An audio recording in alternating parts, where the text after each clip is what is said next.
Good afternoon, ladies and gentlemen. I'm broadcasting live from Capitol in Maryland from the floor of Gencon50. Gencon50! Gencon50! Woo! We love Gen Con. I am here with Rico, Yo. and we have a very special guest, Serra Head. That's my real name. Right? No, really, my last name's really Head. Yeah, I know. Yeah, well, I knew that. But I was going to go, was there a pseudonym I was supposed to use? Did I just out you to the entire archaeological world? No, I've been told that I can't hide behind my pseudonyms anymore, so... Who told you that? People. Really? It's okay. They're Okay. right. They're right. Nobody knows who the hell I am. Oh, okay. All right. Well, that's fair enough. Serra Head from Archaeological Fantasies. Yes. Also known as Archy Fantasies, if that's what you were looking for. Yes. Archy Archy Fantasies. or Archie, like Archie and Jughead. You know, it's Archy, but I didn't realize that I was spelling Archie, but it's been over 10 years now, so when there's what it moving, is. Yeah, so it's Archie. It's Archy Fantasies, but a lot of people call me Archie, which is also why a lot of people think I'm male. Have they heard you? No, I don't know. You would think so. Yeah, I mean, I still get emails, and that's cool. I mean, people need to email me, but I still get mails addressed to Sir every once in a while. Archie? Archie. Sir Archie? Sir Archie. Nice. So tell us a little bit about Archy Fantasies. So Archy Fantasies. So Archie has this thing about Veronica and Jughead, like to get. Yes. Okay, so that's I need to let that. So Archy. Archaeological. I've always done archaeological fantasies. That's been my thing. That's the official name of both the blog and the podcast, but it's a pain in the ass to type out every time. So can I swear? True. Anything but an F-bomb. Okay, cool. Yeah, there are So some yeah, that we a can pain get in away the with. posterior. Okay, You don't have to go that far. I will tone it down. I apologize. Oh, yeah. What? You haven't said anything yet that isn't. We've got a guy that starts screaming the F word on the thing, and we're like, really? That's 5 times. We keep telling you. Anyhow, that was that episode just went out. Oh, that's well, things to look forward to. Yes. But anyway, sorry, I don't want to type the whole thing out, so I shortened it to Archy Fantasies. Now you got me doing it. I didn't do it. Archy Fantasies. Archy Fantasies. Can be with it. So you're the only archaeological podcast on the entire interwebs. We are not the only archaeological podcast. Because that's what I heard. We are part of a network called the Archaeological Podcast Network. The APN. The APN. We Been are out one there of and done that. 12 shows currently. Well, and that's what that was the funny part is, okay, and I'm going to step on you. I apologize. Go ahead. That's fine. One of 12 Yeah. shows. Tell me more. No, we're one of 12 shows, but most of the shows on the APN are aimed at archaeologists and archaeology themes. So we're looking at like education kind of themes and just talking about the field in general. So if you're interested in how archaeologists talk to each other or they talk about the field when, they've had a couple or whatever, most of the other shows are good. Archaeological Fantasies is special because we talk about the pseudo-archaeology and the pseudoscience and the weird stuff that people think they find and the stuff that gets out there on television, like Unearthed America and like most of the History Network and that kind of stuff. Most of the History Network. Yeah. Screw the History Network. But you heard that here. We'll say it. You've heard it on the podcast here. But yeah, so we talk about... weird stuff. We talk about Indiana Jones, the movies. We've talked about Crystal Skulls. We've talked about... I liked that movie. The science was sound. It was totally legit. Completely And again, legit. Sarah was the one that brought to my attention Rico. He's all about that it was a lead line and that was okay. And then they talked about what happens about the sheer impact, the concussive force of being knocked across like that. Sarah brought a phenomenal...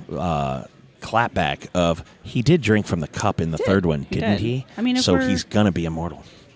It is the same character. Yeah. It is. So, I mean, Ta-da. we can totally fall back on that. He does have his own legend about him, his own history. Phenomenal. So when I hear, and I apologize to the other archaeological podcasts. Oh, they're great podcasts. They really are. They are. And I listened to a smattering of them before I started listening to yours. Yeah. A little here, a little here, a little here. And what I read into was, I have now run into was like, well, I have a friend and, she's on this archaeological. And they're like, archaeological fantasies? And I went, what? And then I've had so many people that have said that it's like, okay, that is the number 1 podcast of archaeology on the entire... Oh, I'm sorry. That's okay. It led me to believe how wonderful it was. So you guys go in and out... and you correct all of the less than accurate reporting, for example, say the History Channel? We do not target anyone specifically. Good. Much to my chagrin. Because, man, I've got a list. But what we try to do is present the real face of archaeology in a way that is approachable to the public, so that someone who isn't trained in archaeology, who just has an interest in it, can listen to our podcasts and hopefully understand what myself and my two co-hosts, Ken Fader and Jeff Card, are talking about, and then walk away from the episode a little bit more informed about whatever the topic was for the day, but also armed with the ability to see bullcrap when they hear it or see it on the television. So we don't take a History Channel show and break it down specifically, but there's greater themes out in the fringe and out in the pseudo-archaeology world.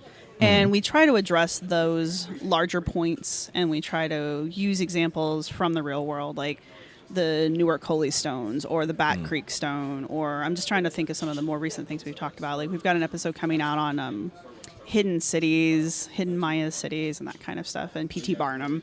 And so Nice. The circus people? yeah, P.T. Barnum. Yeah, we've got a really great episode coming out. We've got some excellent experts we brought in on it, and I don't want to spoil it, but it should drop Monday, which I don't know when your podcast is going to go out. So that could be a month from now, but whatever. Nice. It will not be. Well, let me think. Today, I can make it Tuesday. I mean, it's I'll. your podcast, man. You Right. drop it when you want. Well, then it'll go later tonight. Spoil Drop it. Spoil it. Everyone's hot. Oh, I can't. I know. I don't want you to spoil it. No, I'm not going to seriously. spoil For it. the Podcasters Creed, you can't do that. That's # no spoilers. I mean, we're all about that. It's all kinds of good. So when you do you have a top 5 hit list? I mean, you won't do it on your show. I get that, but you're not on your show. You're on my show. I don't care. No, I can't. I can't do She's that. like, I can't do that. I mean, yeah, I have one, but no, I can't do it. Oh, okay, good. We'll talk off mic. It'll, I might post spoilers. Number 1 will be lined out, and number 2 will be listed. 3 and 4 will be blank. 5 will be listed. I mean, obviously, you there's know who you people, are. Yeah, I mean, they do. They know who they are, and that's the thing. Like, it's gonna happen eventually. Is we're gonna get some litigation as the show gets larger and What? our message gets out there. It's gonna happen, but I'm gonna try to not start. You think that. you're going to get hit with cease and desist, huh? Oh man, I've already been threatened with it on my the blog. Really? I got apparently- You have a gag order? Can you talk about this? It's not a gag order. No, he was just. Okay. It's nothing official. It was just this one guy got really miffed about me talking about his presence on the American Unearthed show, and I was just repeating what he had said on the show, and apparently he didn't like that. And But he said it. Well, yeah. I mean, I don't think people understand that. That the words coming out of their mouth are attributable to them? Especially after they've been recorded saying them. There's Yeah, film of that's you saying it. And never- I understand that there's some editing that goes into these shows, which is one of my pet peeves. Like, a lot of these shows are edited in a way to make people look like they're agreeing to anything. But, specific words came out of his mouth that I addressed on the blog. And he did not like them. And he threatened to sue me for professional slander.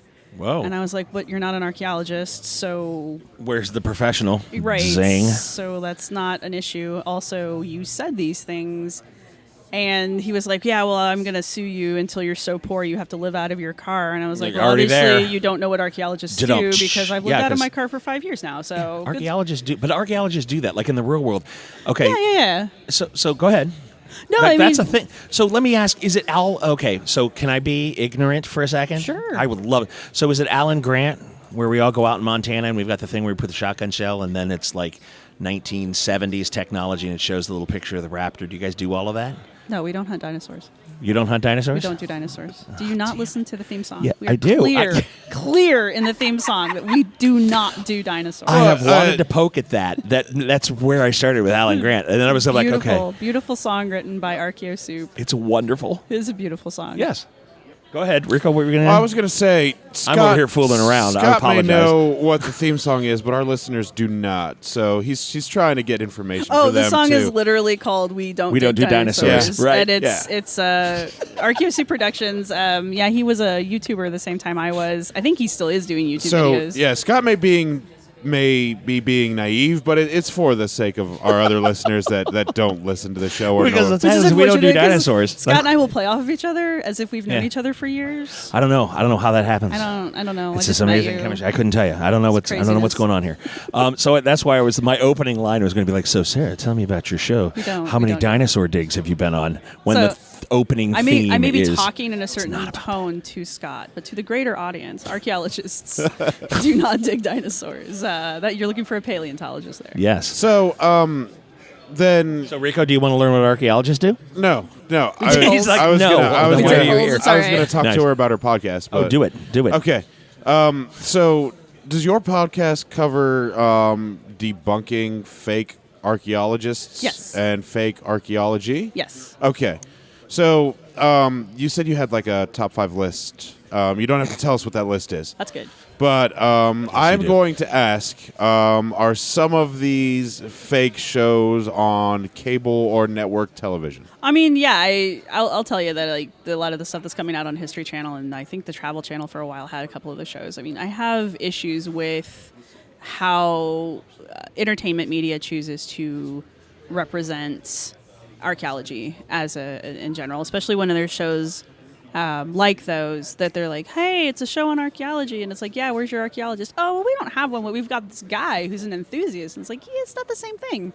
He doesn't actually know what he's talking about, and you can make up a title if you want, but forensic geologists don't do what he says he's doing either. So, how Nice. much bad science have you had to debunk over the years of your podcast? Well, the podcast is 2.5 years old, going on 3. We just started our 3rd season at the beginning of this year.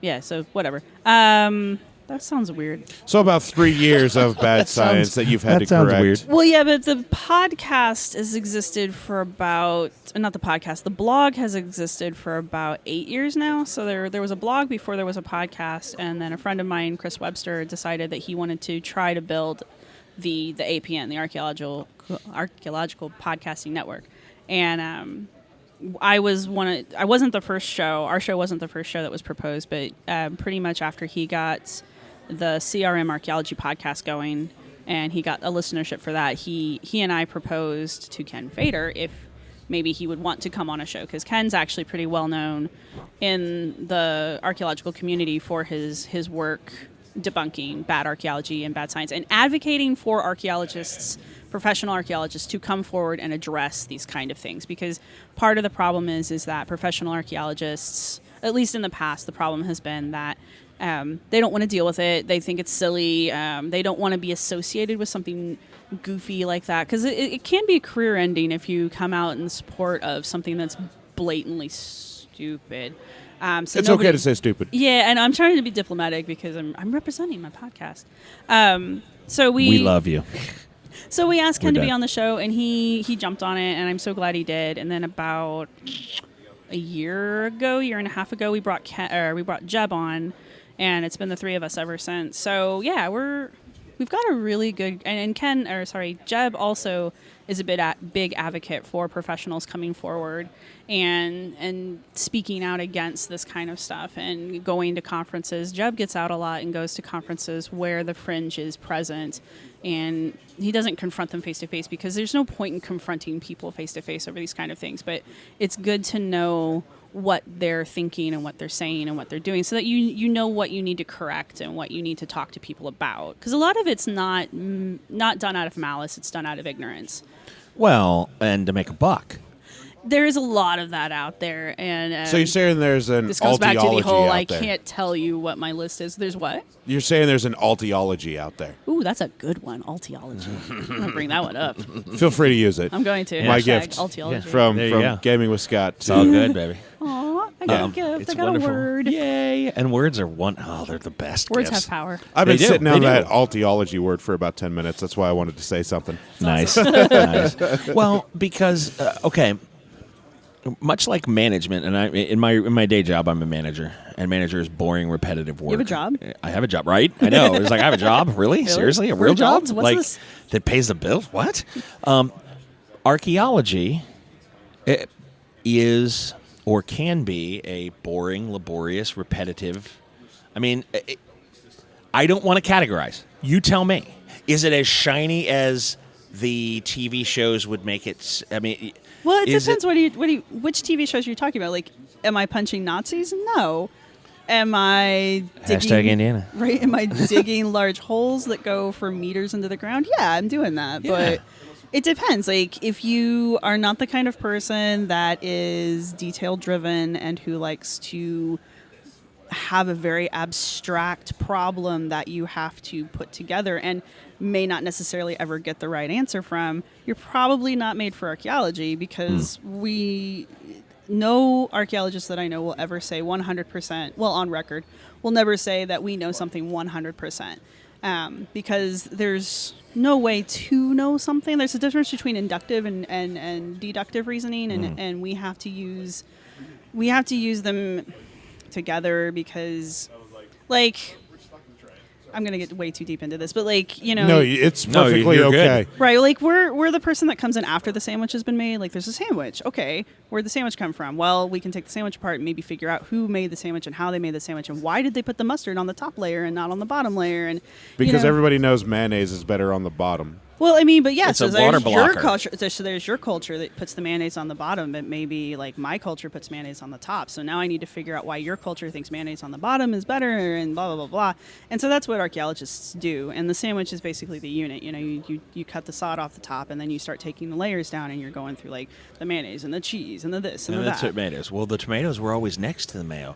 Maybe it was a water barrier. I don't know. thing. I like to put my Ah. tomatoes on the bottom because they get the bread soggy, and I like the bottom piece. That's of why bread. the mayo is there. Your Yeah. culture and my culture, we could not mix. So you can use mustard for the same kind of watertight barrier. No, you can't. you Because can. mustard's an emulsifier. It'll take water or fat. But it'll fill in the crevice, and so you've got a little bit of time.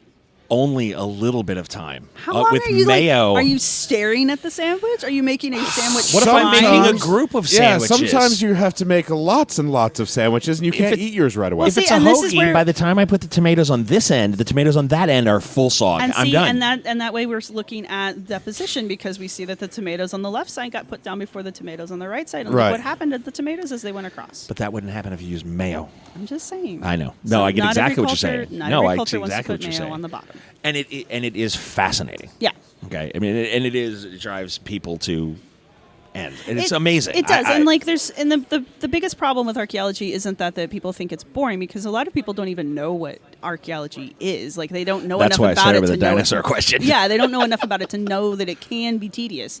But at the same time, like, I lost my train of thought. Thanks, Scott. I'm sorry. I blame you. I'm sorry. Because you said that most people don't know that it's that deconstruction to find those It is. items. It's very deconstructive, because a lot of times when we come out of the field with our artifacts, we've got, you know, maybe 5 or 6 nails, some pieces of glass. We might get lucky, and I mean, if it's a prehistoric site, we might find a couple full points and some pottery, and from there we're reconstructing from those artifacts, plus all of the maps that we took and all of the pictures that we took, and the soil stain features and the this and the that, and we're it's a grand picture. It's not a one thing. Like, there's nothing, there's no one object that's ever going to come out of an archaeology site that's going to be like, this answers everything. Nice. It Yo, just I doesn't was happen. wicked excited when they unearthed the heads of Easter Island and found that there were full-on bodies Yeah. underneath those heads. I was jacked because I was like, I thought those were always just big heads. And see, and that's another thing. Like, we just did an episode on that too. I had a lovely Fernanda Manez. Please, I'm sorry I butchered your name. But she came on and she talked to us about the Moai statues and the Moai culture. And yeah, that was one of the things that was brought up. Is, like, not only do they have full bodies, but they also have carvings on them in the form of tattoos, and there's a written language that's been associated with them. And so there's a lot of things that people don't know about that. But if I brought a giant head statue out to you, I mean, what's the first thing? I mean, one of those giant block head statues, what's the first thing you're going to think? That's the head of Easter Island, yo. Right, exactly. And I mean, and this blends in perfectly with, like, my current thing. I want to be looking at pop culture and how it corresponds with archaeology and how it's represented, how archaeology is represented there. The Moai statues are a perfect example, because they're almost always represented as, like, aliens, and it's in Marvel comics, and it's in Oh, Johnny it's everywhere. Quest. Oh, and yeah. I mean, it goes back as far as the statues have existed, all the way up to today, where it's like Night at the Museum and all that kind of stuff. So Exactly. So that's a beautiful segue and a beautiful transition. I do this. I know, right? It's almost like you do this, like, yeah. I know how to do this. That's the thing. It's crazy talk. So, talk to us more about the intersection of those two. So I'm not, like, the first person to examine this. There's a lot of archaeologists out there who are looking at modern modern representations of archaeology in media and in pop culture, because there's so much of it now, and then it's just really easy to look at. And I was briefly part of a project. I don't know if anybody remembers when the game No Man's Sky landed. Yep. I think, what is it, 2 years ago, or a year and a half ago Year and now? a half, about yeah, that. something like that. There was a friend of mine, Andrew Reinhard, and his associates who decided to get together and do an archaeological survey of the game. So we were actually inside the game as archaeologists, examining the game as an artifact and as players. Interesting. Well, so you and guys played the game to do an archaeological dig in the did. game? Yeah, and that is awesome. And Andrew's got some white papers and stuff written up. If you look for the No Man's Sky Archaeological Survey, you should be able to find all of that that Andrew did. He put a white paper out, and I think he's due to put another one out soon. But he's been keeping up on it. I haven't been, but he's been keeping up on this project. And it's not just video games. It's also, like, from my passion right now is the way that there's being represented in movie media, specifically the Marvel movies that are coming out. We talked about this briefly about, there's 15 or 16 Marvel movies now, and there's an overarching plot that goes through the majority of the movies, and it's actually an archaeological thread that they're using to go through all the movies with these stones and, like, the ancient ones who put the stones together, and then you've got the weirdo collector who knows all these stuff. And I know there's other things coming up, because I know they've got a couple more stones that they still need to release. They've only, put out 2 of them in the movies now? No, they've got. No, there was they one got in Thor. There 5 of the was 6. Yeah, I think So we're waiting on the last stone? One Yep. more, yeah. Yeah, Which and- we'll probably see in Ragnarok. Yeah. Yeah, we're supposed to, yeah. Spoilers. Did we do that? It's not a spoiler. It's not really a It's spoiler, like no. you go read about Thor Ragnarok. Has and- anybody even seen the preview outside of, like, the San Diego Comic-Con yet? Yeah. Oh, yeah. It leaked. Did it? It Okay, did. good. It's It all leaked. over the place. Yeah, it's out there. Good, I need to go get on the internet again. Yeah, that's okay. But yeah, I want to see how, because a lot of more people interact with media than they interact with academia. And the media has a fascination with anything weird or strange. And unfortunately, archaeology just gets pigeonholed in that because, again, not enough people understand what real archaeology is to understand that it's not that weird. But when you're dealing with the past and when you're dealing with, I think Jeb calls it historical memory, like your memory, the culture, the memory of a culture only goes back so far. And past that point, everything is just, mists and memories and dark, spooky tales. And that's why things can be that way, because you don't have anybody living who remembers any of that time. And if you go far enough back, you don't have much of a written record, or what written record you have isn't recognizable. So it's easy for archaeology to be the mystery field. Right. Well, but I think it's pivotal, and it needs to continue. Obviously, you're a big proponent of that. But so I have the example then. There's we as Americans are terrible at this. The fact that Mozart and Ben Franklin lived at the same time. Right. We don't understand timelines. Either. Exactly. Yeah. The timeline, and that's directly out of, you're like, okay, well, first this happened. Like you said, well, they put the tomatoes on left to right because these tomatoes were put on first. Right. We have a timeline. We deconstruct to get that timeline.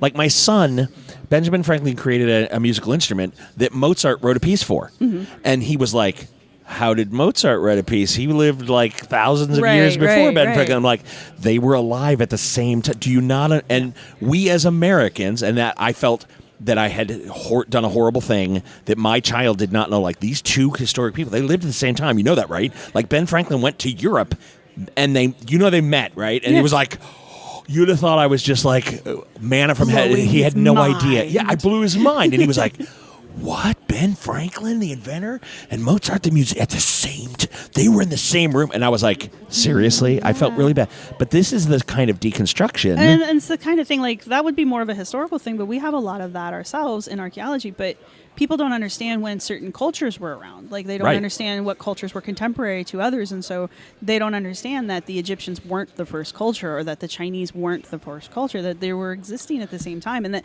sometimes when you bring up trade amongst different cultures, people are like, no, they wouldn't have traded. They didn't know each other. One of them was dead when the other was born. It was like, no, they existed. I mean, these two people met. Like, these two cultures were at the same place. And that's the other problem. Like, people don't and I'm saying this as if, all people. Well, no, but the average person doesn't understand that. There's a lot of America that can't point out the United States on a map, but carry on. But culture's continuous as well. Yes. Like, culture is end, yes, but they end for certain reasons, and it's, though not undone, it's very uncommon for a culture to simply cease. Yes. And a lot of people think that cultures, like with the Maya is a perfect example. I mean, modern people do not understand that the Maya culture is a living culture, and there are living people who are Mayas, and One of my members of my credit union is Mayan. Yeah, exactly. He's cool. He's super cool. And I mean, we were talking about this with the Mayan hieroglyphs episode. That it's still a living language. They publish newspapers in the language. It's a hieroglyphic language. They still speak it. But if you walk up to the average person and you're like, yeah, the Mayan culture, the first things they're going to think about are those cool step pyramids out in the middle of the jungle with vines and mysterious things inside, and then they think all of those pieces are dead. Yeah. So that's which is not even close. But Call go him, ahead. right. Oh, wow. Taking it went back to there. Indiana Jones. We We went made that there. reference once already. Yeah, I'm not even that big of a fan Of what? Of number 2? of Indiana Jones. Indiana Jones? Really? I mean, I love the man. I really do. Is that because but- he's a fake archaeologist? You know, that's the really funny part about it. Like, they really tried hard to make Indiana Jones be a real archaeologist, and I disagree with Jeb on this. Like, I understand that they put scenes in the last few movies where they're like, oh, yeah, he's Dr. Jones when he's got his glasses on, and then he's Superman when he takes them off. But I'm like, yeah, he's still a Tomb Raider. he's still a robber. Still a Tomb Raider? Still a Yeah. Tomb Raider. But, I mean, they're enjoyable movies, and I love the hell out of watching them. But, like, when people bring it up, it's just like, he's not an archaeologist. Oh, my God, stop. So then Laura Croft is right out, right? So the funny thing about Laura Croft, we've talked about this on the Women in Archaeology show, which is another one of my podcasts that I promote. Yay.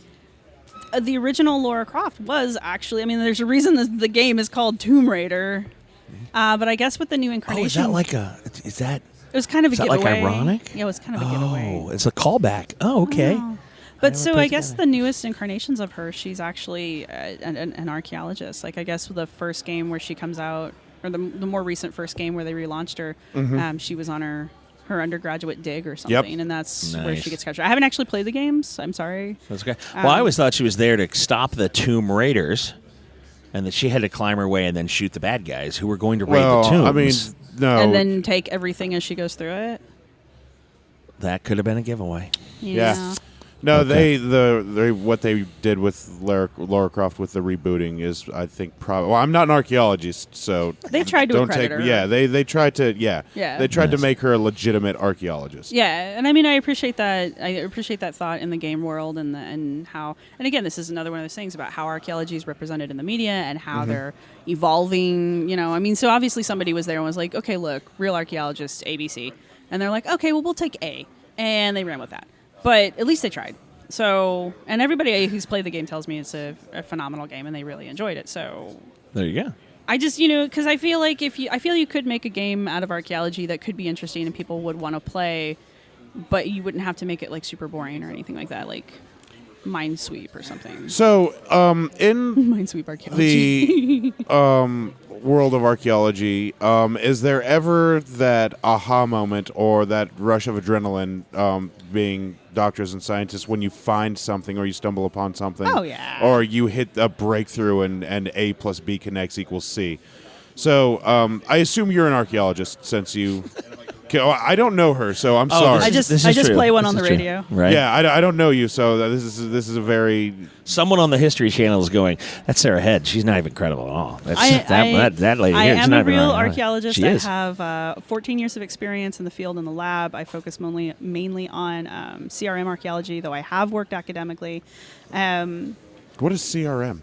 Oh, so yeah, I should stop talking like everyone knows what I'm talking about. CRM is short for Cultural Resource Management. Oh, okay. It's basically contract archaeology. There was a law that was passed back in the 70s called Section 106, and it basically states, well, here in the States anyway, it says that nothing can be built until an area has been surveyed to make sure that there's nothing of historical significance. Oh, in the okay. area. Right. So CRM are the companies that come in and usually do the surveys, and if something is found, they're the ones that go in and they either recover it or they recommend a rerouting. Like when was it 65 that got built, or 69 that got built all the way down? 69. Through Kokomo? Yeah, 69, the new interstate that's having all the problems. That whole area had to be surveyed before the road was even built. By archaeologists? Yes, To so make that- sure there was nothing of cultural Yeah, relevance. and that's why some of the areas got rerouted. Some of them were for biological reasons because the bio people go out and they're like, no, this is a habitat, you can't go through it. And some of it's us going out there and saying, there's a huge site here. You probably shouldn't put that road through it. And a lot of times companies, if it's too big of a site, the companies will just reroute. But sometimes they hire us to go back in and do what we call a phase 3, and we go in, and that's phase 3 is what people think of when they think of archaeology. We go in and we put down a grid, we put in units, and we start taking the dirt digging out. stuff up. Yeah. So that's what that is. And then it's like panning for gold. Yeah. And then I'm also a master's candidate at Adams State University, starting this month, actually. Woohoo! So what have you done that got you most excited in your 14 years of your archaeological career? I like dirt. Like, I know that sounds stupid, but... No, it doesn't. I know you. No, and I know. And she's like, I like dirt. And I'm like, no, she's not kidding. Dirt. I don't know her, so I'm trying to find out. All right. Cool. So, like, people think artifacts are really cool, but artifacts are anything that's been manipulated by man. So it can be the points that are being brought out of the ground or the nails or stuff like that. But there's also things that are left behind that are called features. And features can be things like soil stains or post holes or wall remnants, that kind of stuff. It can even be as much as the landscape. Like when we're talking about Mound City out in Ohio or Poverty Point or any of the larger earthworks that people are thinking about, that's landscape, and that's been altered, so it is hypothetically an artifact. And so that's the kind of stuff that I really get excited about. Now, I like the stuff that's in the dirt, not necessarily on top of the dirt. On top of it, right. So I like when we're taking the dirt down and we start finding the soil stains, because that's more of a mystery to me than the artifacts themselves. I mean, the artifacts help. If the artifacts aren't there in situ or in context with the stains, I mean, I have a dirt stain. Woo. What's C2? In situ means in the earth. Oh, okay. So it's when you go and you find it and it's still covered in dirt and it's still poking up out of the ground.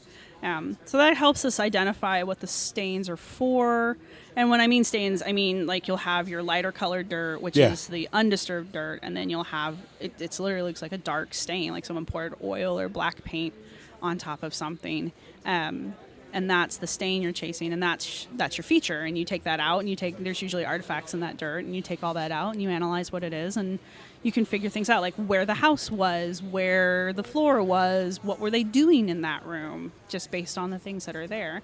And just in the dirt. Just in the dirt. Variations in the dirt. Yeah, I mean, we can reconstruct entire civilizations. Well, we have reconstructed entire civilizations just based on the stuff that's in the dirt and the color of the dirt and where their dirt colors are. That's wild. That's awesome. I didn't even know that was possible. That's what archaeology does. And now we've started bringing in things like chemical analysis and pollen analysis, and we've brought in all kinds of interesting things. So we've got all kinds of microscopic stuff that we're doing now that's giving us even more interesting stuff, like use wear analysis on stone tools is telling us what they were using the stone tools to cut or to butcher, which gives us an idea of what they were eating or if they were processing plants or that kind of full stuff. dietary information. Yeah, and there's on even a a couple people out there who are working on basically DNA. So they're doing like the archaeology of DNA of ancient peoples.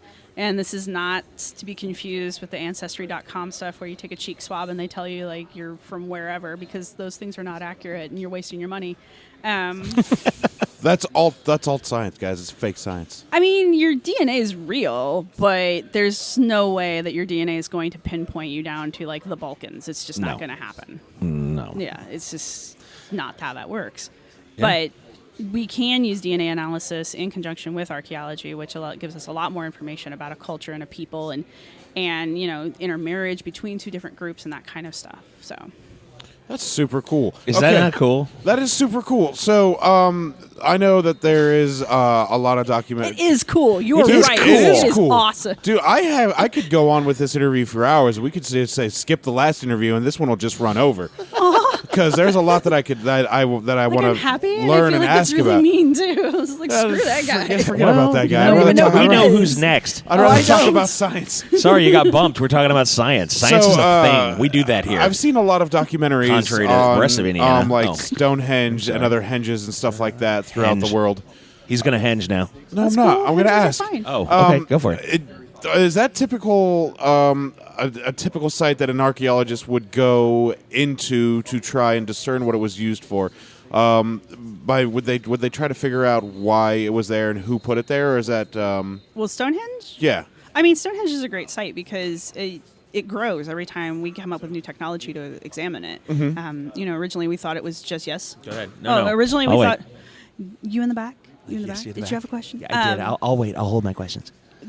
But when they first started studying it, they thought it was just the standing stones. Yeah. And then they started using new techniques, and they realized that there was structures that were built outside of the standing stones. And then I they asked because you mentioned mounds. Right, exactly. And then they started noticing that there's earth mounds that are associated with it. And now that they've got LIDAR, which is light refracting something. Anyway, it's lasers. Technical. It's lasers. They fly lasers over it, and they use the lasers to get these really, really, really high-res images. And that allows us to strip away the different layers of the foliage and the trees and the grass, so we can just look at what the contours of the earth look like. Pure there. topographical. Right. And it allows us to see that these mound works in the landscape that we've been associating with Stonehenge is actually far larger than we originally thought. So they're still not like 100% sure, which again, they'll never be, of Ever. what Stonehenge was used for, but we have some really good working theories. And by we, I mean the people that do that particular Right. type of archaeology. Got it. Got it. So yeah, I mean, Stonehenge is a great example of that, though, because each time the field gets new technology, they take it out there, they run the machines over the area, and we learn more about it than we knew. There isn't a lot of digging that goes on out at Stonehenge anymore, just because we want to preserve the site, and archaeology is inherently destructive because once you take it out of the ground, you can't put it back. That was my question. Why didn't they just take backhoes and just dig the whole place up? Well, I mean, if we were here in America, we would. We would, wouldn't we? And Europe, from what I hear, takes off like the first 300 years with a backhoe because they're like, 300 years, whatever. We have actual history here. We've had pubs that have been around longer than that. Really? Yeah, it's kind of, I mean, Jerks. like I love the fact that that's true, but at the same time, you feel like you're like, oh, you don't have to be mean about it. Right. But yeah. So we want to preserve sites, Talking to you, especially Somerville. Go really ahead. important sites like Stonehenge. So that's why we don't just take backhoes to it. Oh, okay. That was my question earlier because I was like, why haven't they just gone? Well, and we've just- got all these different ways, all these uninvasive ways of getting into the ground now. We've got magnetometers, which take magnetic readings of the ground, of the surface. What atometer? A magnetometer, it takes magnetic readings of the dirt itself, so we can actually get an idea of what's under the ground before we even start digging. Oh, it's like sonar for dirt. Yeah, pretty much. And we do actually have. Like, Don't laugh at me, Scott. This is. I don't know that's- anything. I know nothing. Dude, the about first time I was archaeology. introduced to a magnetometer, or I said it, a magnetometer, I said it wrong. That's exactly what I said. I was like, oh, it's like sonar for dirt. I was laughing because you're on the right page, sir. Yeah. I mean, it's not sonar; it's using magnetics. Right. Yeah. It's not Yeah, sound. exactly. But It's not we, sound, We yeah. do electrocute the dirt sometimes, so we do that to find things. What does electrocuting the dirt do? Well, you run a current through the dirt. It wouldn't go anywhere. It's dirt. Well, it does though, and the current goes between 2 points, and as it goes between, because they kind of look like cleats, and they roll through the ground, and Okay. you can create a picture of what the soil looks like underneath the surface seeing where the current bounces back. Does that make sense? Yeah. Like, No, looking that at- makes Yes. perfect Okay, sense. like sometimes I can't. No, that I is ramble. awesome. But yeah, No, so it we've makes got all perfect kinds of different sense. ways of looking at the dirt under the dirt without ever actually digging into it, and they've used a lot of that on sensitive cool. sites like Stonehenge. Yeah, we've got a few of them here in the States too, but.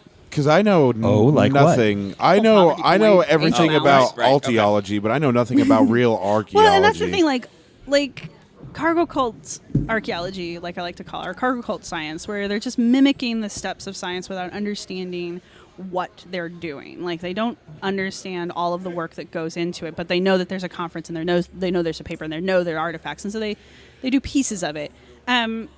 That's the problem. Like they think it sounds so much cooler when you come up with these mysterious objects that are out of context and they're out of place, and you have no way of knowing where they came from or what they're supposed to represent. But now they're just speculating these huge, crazy ideas. But We had tomatoes. They wore them like jewelry. right, exactly that What? kind of stuff. But archaeology goes, okay, there's tomatoes and they're sliced. Why were they sliced? Why this were the thickness? tomatoes sliced? And then Yeah. they're like, where did the tomatoes come from? Because tomatoes don't just fall out of the sky. So who had the tomatoes, and how And did they they get were the tomatoes? arranged. No, I and so have this it- is a thing Right. that was on I purpose. have it on good authority that you can build pyramids with tuning forks and levitate them through the air. I'm pretty certain that's fact. I guess if you got like a big enough tuning fork, you could use it as a lever and kind of wedge and pry it in there. pry it out. Oh, wait. So levitating rocks for pyramids is more archaeology? I mean, my personal favorite story is that they were poured. Is that the bricks were not? Is that the Oh, bricks were they actually weren't melted? quarried They in. were They not were- quarried. They were actually molded Oh. in place. That's my favorite one so far. But yeah, it's that kind of stuff. But That's a pretty cool theory. I'd never heard it before just until right now. I have all kinds of crazy stuff. But the problem with those theories is we know how the pyramids were built. Like, we have documented evidence of how the pyramids were built, written in the hands of the people who built the pyramids. Yeah, but nobody wants to read the manual. Well, Nobody that's the reads thing, the like, manual, that, right? That part isn't a mystery, but yet it's the part that everybody sticks to because, like, the average person is just like, whoa, look at this huge giant thing. How did it get here? And it's like, well, here's a document that says how. No, it must have been aliens. No, seriously, That's so much how cooler. did it get here? This right here. Yeah. No. Right. The existential how. Like, seriously, Well, read the book. Yeah, I mean, it's a deep question, man. Deep Didn't question. slaves build the pyramids? No, actually. Oh. No, they do not. I mean, you're going Rico into... has fallen for the trap. Get him. It's okay. No, No, I'm just- that one's I'm just actually kidding. really common. Right. The belief that the slaves were used. Well, Slave that's labor where was the used to- meme comes from, where you see the pyramids and it says anything is accomplishable if you have an unexhausting, supply of slave labor. Yeah. Well, and see, there's that unexhaustible supply of slave labor is part of the problem there. Ta-da. Wait, then, But- so how were the pyramids really built? Because I don't know. They were built by the people who lived in the area. They were built by craftsmen who were trained in the area. They were built by Oh, Masons did it. the local farmers and that kind of shit. Yeah, once again, it is the Masons' fault. Yes. They go And by the that way, far back. you hooked the jealousy up, so I had to get mine out today, too. Oh, did So, you get jealous? Yeah, I was just like, oh, you're she twinsies. said- I just saw that. Yeah, Look at you. so because she complimented Rico's lanyard that is I do Masonic always in like nature. seeing the Masonic stuff because like that's my favorite like theory. My favorite crazy theories are all the Masonic ones. Like you guys killed Lincoln. You know that, right? Yeah. Yeah. Okay. Well, I mean, we're not allowed to admit. I mean, allegedly killed. Right. No, I We- mean, we're not allowed to I'm admit it. saying that I know that you killed Lincoln. Oh well, it's okay if you know personally you with were your- Masonically adjacent. That's Right, fine. right. We're good. It's all right. Yeah, that's. But yeah, back to the pyramids. They actually just used the labor of the people that worked in the area. Like when after the crops had gone in, you had a labor force because once the plants are there, you got to watch them grow. Right. And Makes so sense. while things were growing, they built the Because pyramids. that takes time. Since you got nothing No, I else to seriously do. like the theory that they were poured and not quarried in. That one is one of my favorites because that one actually requires like super technology. Right. And there's a couple different theories as to where the super technology came from. It's either Atlantis or aliens. Yes, that's where I was going. Yeah. I love Atlantis theories. Because they did Atlantis that for the theories are Hoover crazy Dam, silly. right? Oh, did the Atlanteans build the Hoover Dam? No, I was saying the poured in, like the Hoover Dam. I right? don't actually know how the Hoover Dam was built. I just know that it's a modern I think they marvel. poured in concrete. They did. Yeah, I mean, I assume they probably did molds. poured it in place. Yeah. Yeah. Kind of like Yeah. how they lay a sidewalk. I mean, they don't bring in slabs of sidewalk; they pour them in place. They pour them Exactly. in. Yeah. So Man. that's And we got that technology from the aliens, so why well, not? yeah. Why not the well, pyramids? it's the Atlanteans, but yeah, I mean. Oh well, sea the people. Atlanteans are aliens. You know that, Aliens, right? Atlanteans, Maybe. Nerubians, potato, My other favorite apricot. that's they're actually part of the Cthulhu mythos, which is totally real, by the way, guys. Hashtag deep ones. Oh yeah, That's so Hashtag deep good. ones. Like the what's the one that lives in the lake, or it lives in the water? Wait, which don't one? talk about Like the main one Yeah. that lives under the ocean? Cthulhu himself? Oh, is that? I thought there was another name, Right. but obviously I'm using my so points here. so we are beyond the realm of YOLO. Okay, and we are now into Yasko. You only summon Cthulhu once. Let's not say these names too many times. Let's just. And now we're going back to because Yasko. I'm too you only summon Cthulhu once. Gotcha, okay. Yasko. Yasko. And we don't want to have anything. If anybody like wants to follow a really entertaining Twitter feed, look for Tiny Archeo, and it's a bot-run Twitter account, but it's generating like this weird plot of a dig that's happening somewhere. You never really know where, and random people on the dig are constantly summoning some Cthulhu Nice. monster. Because, of Oh. course, that's what we do. We wake up mummies and we summon Cthulhu. That's what archaeologists do. Right. I mean, we learned that in our undergrad. Oh, okay. That's not even master's degree. That's, No, that's undergrad stuff. Basic course? Okay, I mean, good. if you can't summon a basic old one, I mean, you're never going to make There it we into go. your master's work. Right. It'll crush you. I mean, yeah. Right. your mind will Literally. go. You'll Yeah, never literally, make it into space. literally. Phenomenal. So I have known Sarah for a while now, and she has made one of my favorite garments. Oh my god. Okay, so I'm going to tell this. Can I tell the story? This No, is a it's good thing? fine. Yeah? I just think it's funny you tell everybody this. Because this story. Okay, so you're like, oh wow, I never knew all that, and here's Scott all and I archaeology. played Vampire back when it was cool. Yeah. It's still cool. Don't let anybody tell you that. It's still cool. I haven't played it in so long. I have no idea. Right? It's not. I mean, you can He lie to doesn't me. know It's yet. cool. It's not. No, I'm it's kidding. cool, Rico. It is Still cool. cool. I don't you. care. It is cool. That's Yo, all right. I am the know guy you with don't the know. unpopular opinions on this podcast. If I say it's cool, it may not be popular, but it's cool to me. I like that he owns it though. He's like, I am the unpopular nerd. Yeah. Yeah, and he has had some zingers this weekend. Holy cow! So you were employed as a. Do you remember the origins of the story? Because so she looks over at me, and she goes, I was in college, so looks up, looks down, looks up, I was prince goes of the away. city. You when were. This It was happened. phenomenal. I was the prince, yeah. and she comes back. Like, how long did it take you to make this? I mean, like from start to finish, or how long did it take me from the point that I decided I was going to make it till I gave it to you? Sure, pick one. It only took me like 2 hours to make. Little column Right. A, little column B. 2 hours Yeah. to make. Okay, and she's like, "Well, I just whipped this off in 2 hours." And this garment is what I used for my Samedi robe. Okay, and it fits phenomenally. He had this character, and he was wearing this robe, and I don't know what it was, but it was awful. And It was bad. It was some bad Halloween costume that you just wouldn't let die. It was bad. And I was like, okay, you're going to be the right hand of the prince. You need to look nice. So I was like, all right, I'm just going to make Scott a robe and then like present it to him and embarrass him in front of everyone. And it didn't quite work out that way, but Right? So I still have the robe to this. That was how many decades ago? Close enough. Oh, sorry.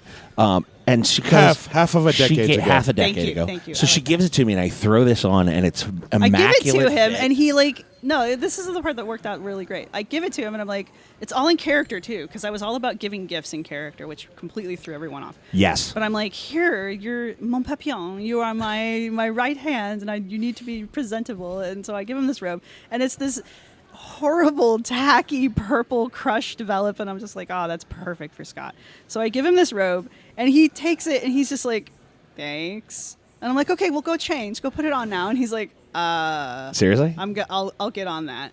And then he like goes and does something else. It takes him all night to get changed into it, and he finally comes out like because you didn't think it would fit. No, I didn't. He didn't think it would fit. And it's this beautifully French seamed. I did French seam it. Yes, I did. It's just fantastic, like Holocaust cloak, beautiful, right? And I said, "How did you get this to fit right?" And she replies, "Oh, well, I did some forensic archaeology. The police bring in these bones, and I, did have to not. lay everybody out on the table, and I had to look at it. So I looked at you, and I just imagined you laying down like you were dead. And then I was like, oh, well, there's the measurements. I'm good here." And I was like, what? And that's that whole, put it in the right frame, piece it out, put it all together, and there's your picture. Archaeology. Ta-da. I'm proud of that robe. I didn't use a pattern for that one. Yeah, and again, no pattern. Yeah, Just I didn't make a said, pattern for well, that one. I need a cool let's robe. do that.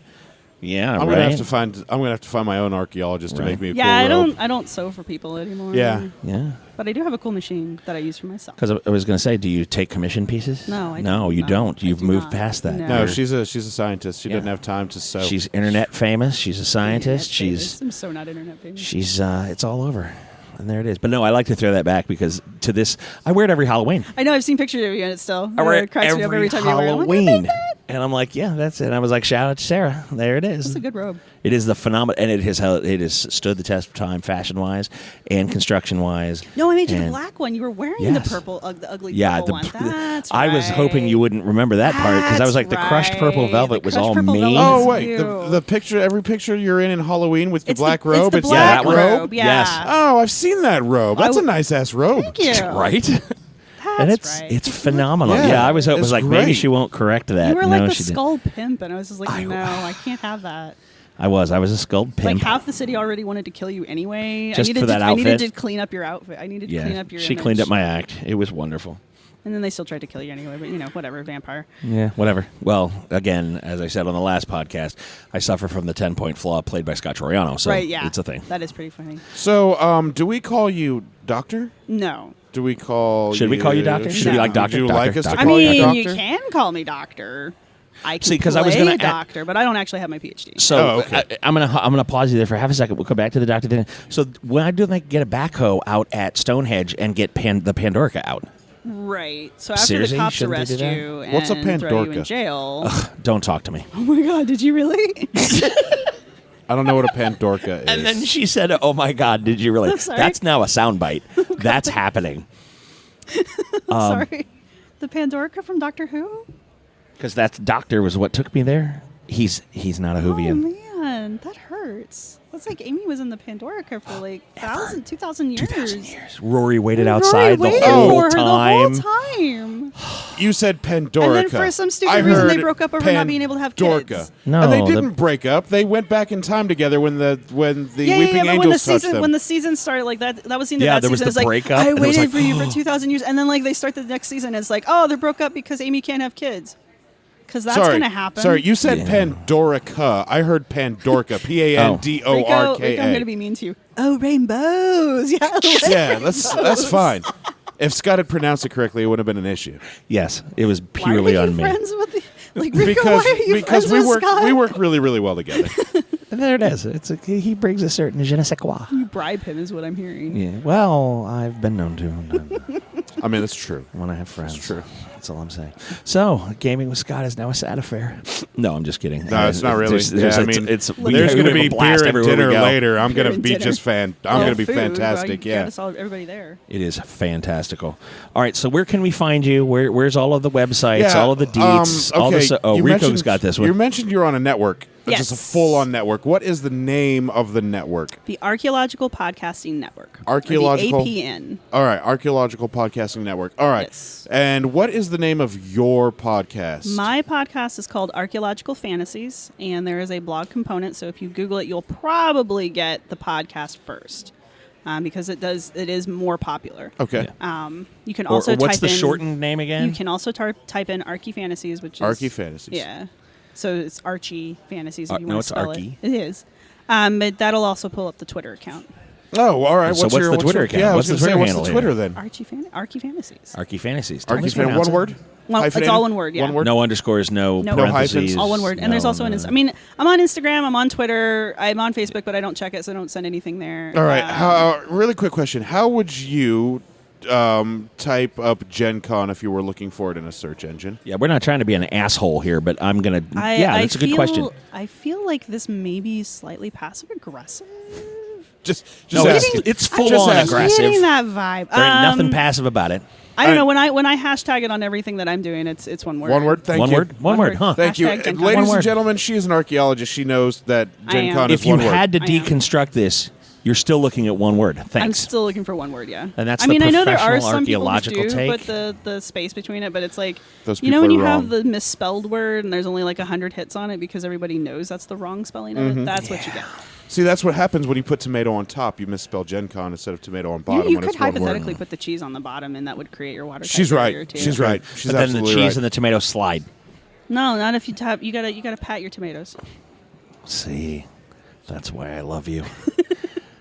I'm sorry, because some of us salt the tomatoes, rinse them, and then pat them. I wouldn't salt them first, but I No, would you definitely get a deeper pat them. flavor. I'm not kidding you. Okay, so try this next one. You slice them up. And then salt pat them a them. No. Slice them up. Pat Pat them. them, then salt them. Then kosher salt. And I'm talking a big-ass pinch. I mean, like a You're handful. basically doing like a salt pickle. And with a then, tomato. yes, and so it pulls all the water out. Right. Okay, you put them over like a cake drying rack, Right. You let them 15 minutes. All right. Then literally rinse them off with water. And you're like, well, why are you putting the water on them after the... You get the Because salt they off. won't absorb it again. Pat them again, and you will get such a deep tomato flavor. It's amazing. do that tonight. This is how you deconstruct a tomato. There it is. It is, yeah. I mean, that's... And you're He's saying a you will never go... foodieologist. You will Oh, I never know go he's a back. foodie. You will never go back to... Like, if you have the time... Scott's love affair with food is like... Foodieologist, Yeah. not just Yeah. a foodie. He's a Yeah, foodieologist. I mean, and you it- could be a food archaeologist. Those things exist. Really? Oh, yeah. We're all out What the hell there. am I doing here? I mean, you can do archaeology of anything. If it's something people have touched, you can do the archaeology of it. Touched Rico for 10 and me for 5. No, we don't want those archaeologists. That was a terrible joke, I wasn't guess it? that would be the bioarchaeologist. Whoa, all right. I was making a joke, and you're going down that road, and Into I'm like, science, and I'm yeah. like, wave off, because I know where this is headed, and that's not a good thing. We can do this. Try the tomato. No. See, and that's why she and I, for years, because she's like, no, I will continue to steer directly to it, and I'm like, no, Look away from the light, but it's so shiny. because I will put down the challenge, and she'll go challenge accepted, and I'm like, ooh, no, I'm afraid. Okay. My greatest achievement was the night that I actually caught Scott off guard. That was a crowning achievement of my role playing life. Ooh, look at the time. I think we need to was so run. It was phenomenal. High fives. It was a night to remember. And I don't like being caught off guard. And it was there was You deserved it too. I You were did. being a dirty butthole. This seems like a lot of the guests we've had today have LARPed with you, and Hey, that's a thing. This It is has gaming. This has come up. This is not the first time you deserved it has been uttered today. This is not the first time at all. Yeah, Gee, it's I like did. a pattern's emerging. Yeah, I know, right? Oh my goodness, good times. Didn't you all know that this was just my giant couch where I lay down and tell me about your mother, tell me about your father? This is all I therapy can't for tell me. you about my mother. She's sitting right there. Yeah, I know. We love her. She's great. All right, well, we're here with Serra Head, and Professional archaeologist. professional archaeologist. I am. I will be an RPA. Yay. That means something to other people, so don't worry. No. Did you get that one? RPA. I'm going to look it up. I'll Google it. Right on. Registered Professional Archaeologist. Oh, there we go. That makes Nice. sense. I don't have to So, look it up so anymore. was Indy an RPA? Indy was not an RPA. A, because the RPA did not exist back then, and B, because he is no way because he's credited. not an archaeologist. And also, he's not an archaeologist. She said it earlier. I mean, she. Now, Harrison she- Ford. she- I know, Harrison I'm just Ford kidding. has sat on the American Archaeology Association board of directors. Nice. So he's like an honorary Archaeologist. amateur archaeologist. Nice. Right on. No, I'm not knocking it. It's okay. Professional Okay. Nazi puncher, though. Yes. Definitely. Again, I will go on, but since that got brought up, hashtag always punch a Nazi. I do not advocate violence against anyone for their chosen misguided belief systems. Okay, But- so what if we were Always to punch a Nazi. What if we were to bury them in sediment and leave them there for Like a cat box. maybe 5 or 10 years, and then gave you a hot tip to an archaeological dig? I mean, it's going to depend on like how acidic the soil is and how much water is going through the soil at that time. Is it submerged sediment or is it dry sediment? Yeah. Yes. All right. See, we can I totally have make a question this. in the back. Yes, you in the back. As you unearthed them through Right. the layers, would you then punch a Nazi because technically they don't have? I mean, he's been there for 10 years decomposing. Mm-hmm. I mean, I don't really want to put my fist through that. Yeah, that's she's a lot right. of, All right. That's a lot of gross. All right. Never mind. Yeah, no, we were going to go next level is no. Okay, all right, Yeah. well, We let's could've dig gone a deep little I down thought that you deeper. guys rabbit said there hole. was like a sensor level here. Like, There is. That's why we Right, stopped. that's why we stopped. That's Because why we stopped. I saw where, oh, there's that cliff. Let's stop. We'll do the whole look where at we you. were. You've learned restraint. It's so cute. Well, it That's has. probably going to be a soundbite too. Yep. Great. Hey, you're the editor. It's I going to can't be pull in there if that you want out. it to be in there. Yeah. So once again, we're here with Serra Head, Archaeologist, archaeologist, debunker of non-archaeologists, Altiology. Altiology. Altiology. I'm giving that one Heard- a jab. He's gonna love it. Heard that one here on Gaming Scott. We love that phenomenally. Archaeological fantasies. Go out, find them, put them in your ear, and love them like we love them. Thank you. I appreciate Yay. that. Once again, we are here at Gencon50. Gencon50. Can you believe 50 years? Right? I mean, seriously. Right? I've been coming for about 12, so yeah. Oh, I remember going to Gen Con when it was in Geneva. in Geneva. I wanted to, but Oh, I have you couldn't been- I was swing that. little. Have you Like, been I remember over being a to child. the Lucas Oil Stadium? I know, They isn't have it a cool? recreation on I the was field of so excited they Gen Con 1. have a gaming museum in there, or Yep. a game museum in there. I was super Yep, excited. about absolutely. it. That's awesome. So, well, then you've already been there. You've seen it. Yeah, yeah. Good times. Okay. And I tried to walk through the doors because someone put up a door arch with doors that don't work because Well, it doesn't make any sense. my only complaint about the whole exhibit, I'm just like, why don't the doors open? Ta-da. I was like yanking on that bastard too, and the security guard was like, "Ma'am, the door doesn't open." Ma'am. I'm like, "Yes, it Ma'am. does." Ma'am, but it's a door, and there's an arch. And And I'm the like, thing, why doesn't why it don't open? you have a sign then? Please don't open the doors. Or please use other door. And then you're like, okay, I see this door. Where is the other door? The one out. Nothing happened. It's fine. Okay, Carry good. on. All right, so we're here with Serra Head Archaeological Fantasies. We're going to get out of here. Capital in Maryland. I'm saying it quick before he hits the mic again. Woo! And as always with Gaming with Scott, you'll hear from us real soon. Bye. Bye.